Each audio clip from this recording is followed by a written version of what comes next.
Welcome to the Friday Night Frenzy. Bragging rights on the line in tonight's first contest. The West Lafayette Red Devils hosting the Central Catholic These two teams have a flair for the dramatics, don't they? Yeah, they do, and they're not big fans of each other. They're friends outside of basketball, but maybe Going not back to the fall, I'm not going to pull out a helmet or a jersey making a prediction here. Not going to have that, not all this right? time. Despite a 32-point outing from Nye Carlisle, West Lafayette lost its most recent game against Lafayette Jeff by 11.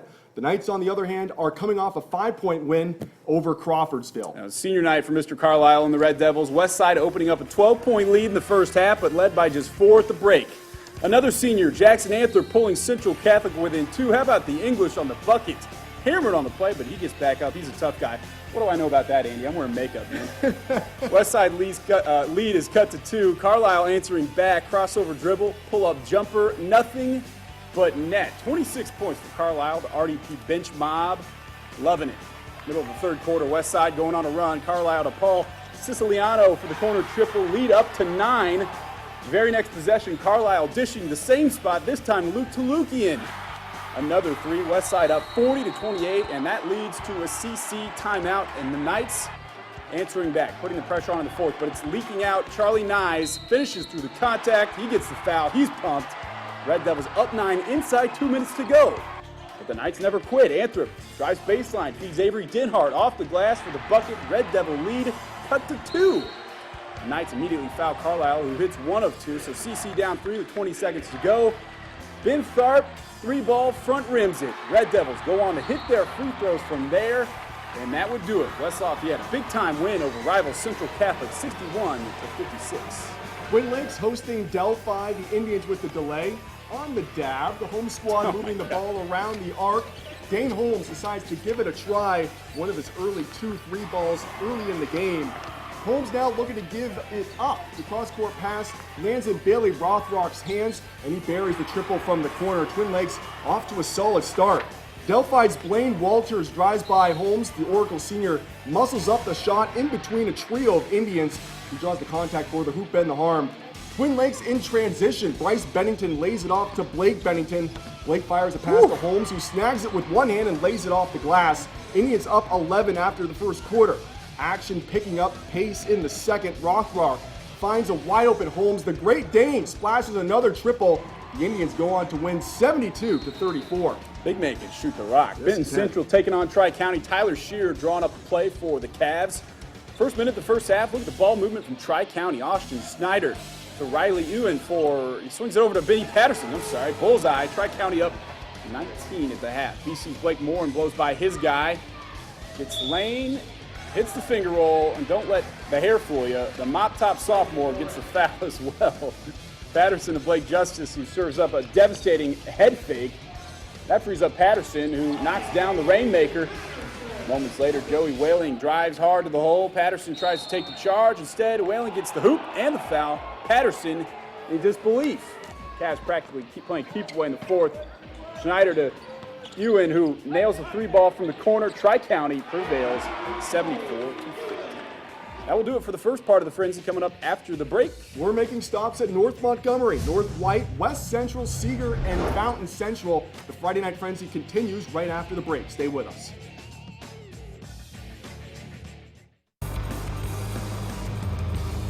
We are back on the Frenzy, and our next stop takes us to North Montgomery, where the Frankfurt Hot Dogs playing the Chargers. That's right. At one point this season, Coach Jared Catron's Hot Dogs lost 7 in a row. Yep. But they have found their way in recent times, winning 3 of their last 4. The host Chargers heading into tonight's contest with a 12-6 record and looking for their 5th straight win. North Montgomery acknowledging their winter homecoming king and queen. Congrats, Allie and Brandon. As for the game in the early going, Frankfurt executing on the offensive end. Carter Taylor kicks it back out to Malik King. Kingmeat, the sophomore, drains the 3-ball. We're all tied up, but the Chargers charge right on back. Caleb Randolph with the equalizer. Get your popcorn ready. This kid's ready. North Montgomery not finished off the steal. He's listed at 5'9", but he plays a whole lot bigger. Jordan Lewis, 1-2-3 the hard way. Chargers lead 14-10. 2 possessions later, Justin Clary, call him Chef Clary, number 30, doing his best Steph Curry impression, drilling the triple. Moments later, it's Lewis going backdoor, too easy. And Coach Catron is not thrilled with the defensive effort from his squad. The Hot Dogs hanging around, though. Jared Smith counters with a basket plus the foul of his own. but too much North Montgomery in this game. The Chargers pulled off Frankfurt 70-64. Hot Dogs coach Jared Catherine will join us in the Coach's Corner. Well, heading to North White, they're taking on Winamac tonight. Fans honoring veterans tonight. First quarter, Winamac's Caleb Smith gets the ball at the top of the key, and he drains the mid-range jumper. Warriors jump out early. Later, on the inbounds, Derek Dotlich hangs in the air, banks it in. Vikings coming right back. Jersey number 4, whose name was omitted from the roster. We're sorry about that, number 4. Drains a 3. The Warriors crashing the boards now. Dotlich gets loose, lays it in. North White's number 4. Once again, he can shoot it. He will remain lameless for this entire highlight. I like it. Rips one into Javier Benitez for the layup. North White wins 56-55. The Phantom. Let's move to Pulaski County. West Central hosting the Lacrosse Tigers. Tigers attack first. Andrew McCormick slips the pass to J.R. Johnson for the lay-in. Then it's McCormick from the corner. He rips the 3. Tigers jump out to an 8-0 lead until Aaron Mendez gets the Trojans on the board with this jumper. Tigers too tough from Freeland tonight. Boston Tucker drains it. Then it's Lacrosse's Zach Brown muscling this one in. Lacrosse wins it 69-51 the final. All right, the Seeger Patriots hosted the Covington Trojans at Williamsport Elementary School tonight. First quarter, Covington's Aiden Tanner steals behind the back dribble, breaks the ankles, and he's going to finish at the rack. The kid is a baller. That's what it says in the prompter. Landon Stetler drives the lane, kicks it out to Grayson Green. Seeger unleashes 50 Shades of Grayson Green. Oh my goodness. Trojan guard Tanner breaking more ankles, throws a dipsy doodle pass to Ollie Pettit. We're on fire tonight. Are we on fire tonight? We're on fire. Tony Hawk would say, sweet Ollie. Seeger's Josh Orhood gets the feed, finishes down low. That's a grown man play. Unlike the Patriots from New England, the Seeger Patriots get the win in February, 58-45. You like that? I do. Give that fighter Pulitzer Prize. At Fountain Central, the 73 sectional team was honored at halftime. And after being tied at halftime, Tyler Starkey takes it coast to coast. And the Mustangs would jump out in the second half. After a miss, Jake Van Cleve steals a pass and finds a streaking Starkey. And like Starkey and Hutch, this pair gets the job done. Later on, the Mustangs find a guy down low, but the first shot won't go. But Mason McCollum is there with the follow and one. In the fourth quarter, Fountain Central swings it all the way around. Nathaniel Butts is the smallest guy on the court, but he hits the big shot. The Stangs run wild over Turkey Run, winning 67-56 the final. Take you for a drive over to Hamilton County. Apparently Sheridan's in Hamilton County. I'm from Hamilton County. I didn't know that. They're hosting Carroll in a physical game. In the first, the Blackhawks working the triangle offense leads to a wide-open 3 from Taylor Lai. Ball don't lie. Phil Jackson be proud. Carroll looking to respond, but nope, the Cougars giving the ball up. Jake Chesney comes out strong looking for the layup, but he gets whistled for the travel. No bucket. Yeah, that's a highlight. Now trailing by 3. Again, the Cougars try to work it inside. It's like deja vu. The Blackhawks, the takeaway, but again, they're unable to capitalize off the turnover. That's pretty sloppy there. Carroll's Trenton Brummett, the strip. He's on a fast break down the court. The sophomore working the defender before scoring up strong with a nice layup. Unfortunately for Carroll, though, Sheridan swoops in for a 71-57 victory. Well, that does it for this week's Frenzy. Coming up, though, Jared Catron joins us in the Coach's Corner. The Hot Dogs come out on the losing end to North Montgomery tonight. While we'll break down the defeat, we'll also talk with the coach about the season as a whole next in the Coach's Corner. Stay with us.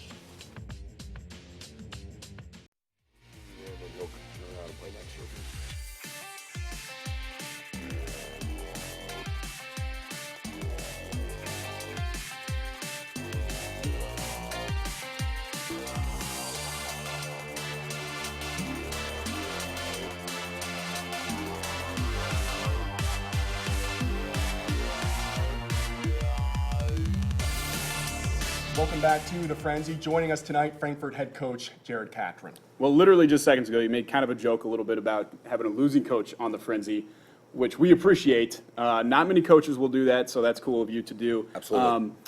You got off to a slow start tonight. That seemed like the difference in the game. You were down 17 at one point, I believe, while you were there. What got off to that such a slow start tonight? You know, we knew going in that we were going to have Northmont's intensity to battle, and you know they're just will to want, and they did a great job coming off and swinging the first punch there at the beginning of the game. So we were kind of spinning around with our heads on our shoulders and not really sure where the shots were coming from. Yeah. But, it took a little bit of time for us to get kind of warmed up and get us back on track.